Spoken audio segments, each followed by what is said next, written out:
I have here a list of all the projects that you have co-created or have been very much involved. Like, for example, the Hunger Project or the Pachamama Alliance or the Soul of Money Institute. You helped launch also the Cancer Story Project, which is now called Cancer Talks.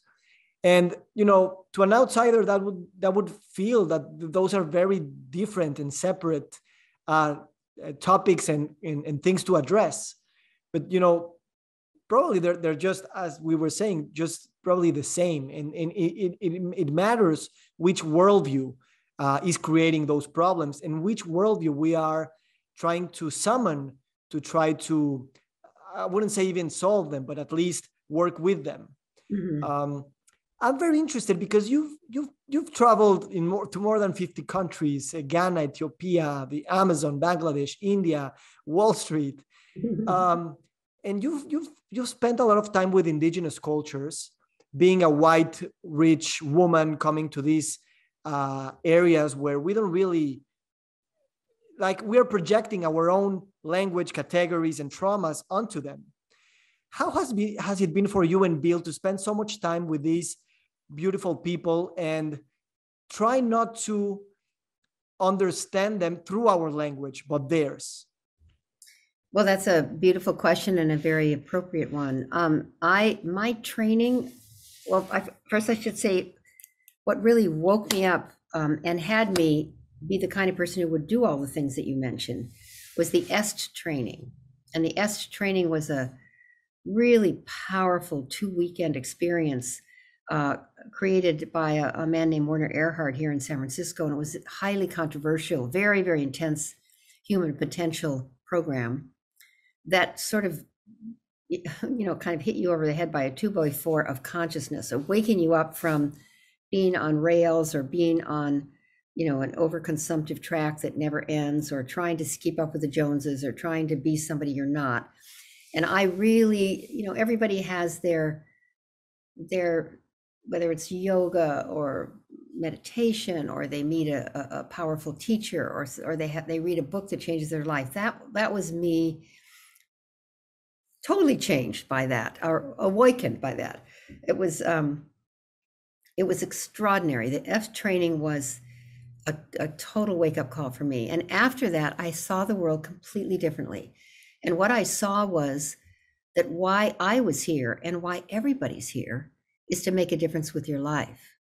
I saw so clearly life is given to us so that we can give it. It doesn't really belong to us. It's like a temporary assignment to share what gifts and treasures and intelligence and love and heart and talent and treasure that you have, whatever it is, to not question it, not try to fix it, not try to even work on it or doubt it, just to make it available. Now, I say that very simply, but it took a lot to get me there.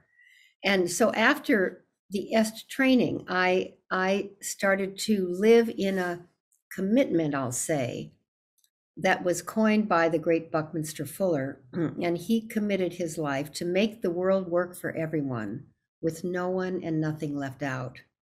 Make the world work for everyone with no one and nothing left out. That phrase sounds like, well, that's pretty big. I say it because it still is my North Star.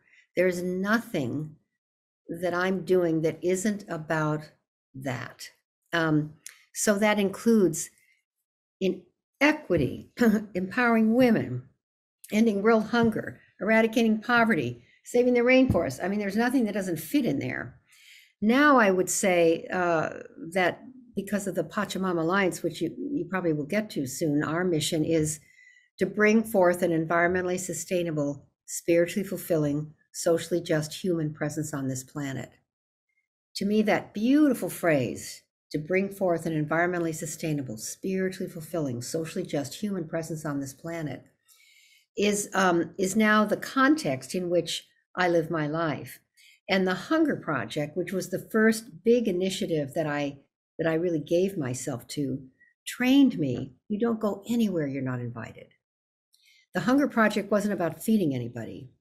It wasn't then, it never will be, about helping the billion hungry people, but rather not saving them, but standing shoulder to shoulder with people living in the conditions of hunger and poverty, knowing that they do the yeoman's load of the work, and what a privilege it is to stand next to them and in any way one can be their partner, knowing that our liberation, those of us who are fortunate enough to be born in different circumstances, it's all unearned. I mean, I didn't earn any of this. I was born into this color skin, this country, the opportunity for education, a family that had resources to be able to get what we needed and wanted. I didn't earn any of that. That's been given to me. My job is to give it, share it, make it available to other people. And when I began working for the Hunger Project, I really realized that people who live in extremely oppressive, frightening, just unforgiving circumstances are the strongest, most courageous people on earth. They have to be, and they're deep. They have to find something within because the outer resources aren't there. They're so strong, their inner strength, their relationships are absolutely vital to them. And I began to realize that to mirror back to them their own strength, their own capacity is the real work, not to help them. They don't actually need help. They're not poor. You know, we call sometimes people poor. They're not. Nobody's poor. Their circumstances are poor. They are whole and complete people living in the ebb and flow and sometimes tyranny of poor circumstances, but they're not poor. In fact, I often say the people that I've worked with exhibit more courage to live through a day than I'm going to need in my whole lifetime. So to work with them is a privilege. And I don't have that much to contribute to them, more to be shoulder to shoulder with them in a way that they don't that they find their own greatness, perhaps because I'm willing to mirror back to them their greatness, but also know that that's really the answer. It's in them, not in the outside world or aid or people like me coming in to help. So that's the ethic of the Hunger Project. It's always been that way, that the people living in the conditions of hunger and poverty are some of the strongest, most intelligent, even if they don't know how to read or write, most creative, most amazing people on earth. And it's an absolute privilege to participate with them in ending their own hunger. And that we can be useful to ourselves and to them by mirroring back to them, ensuring that they feel and see their own strength, their own resiliency, their own self-sufficiency. So the Hunger Project is not an aid organization. It's not a charity. We would never call ourselves a charity, although we have quote unquote charitable status. I don't even like calling it nonprofit. I call it a social profit, generating a huge social profit for this generation and all future generations that follow us. So that's the framework, that's the context, and the same thing with the people of the Amazon. In the sacred headwaters of the Amazon, the indigenous people who live there, who invited us there. We never would have gone if they'd not invited us. We had nothing to offer, but they invited us, or we didn't know we had anything to offer. And they said in the very beginning, if you're coming to help us, even though we invited you here, and particularly with the Hunger Project, I had this incredible training of understanding my role wasn't to be Lady Bountiful to come and help. No, my role was to be in co-equal partnership with people who are committed to ending their own hunger and support them in whatever way they ask or invite me to be useful to that quest. In the Amazon, it's clear to us that we need to be liberated. We, being in the Western industrialized, overconsumptive, affluent world, we need to be liberated from our addictions, from our intense consumerism, from our blindness, from our, being creatures of comfort rather than really understanding our role in the world. And the indigenous people are incredibly helpful in having us see that. And we can be helpful to them so that their encounter with the modern world doesn't wipe them out.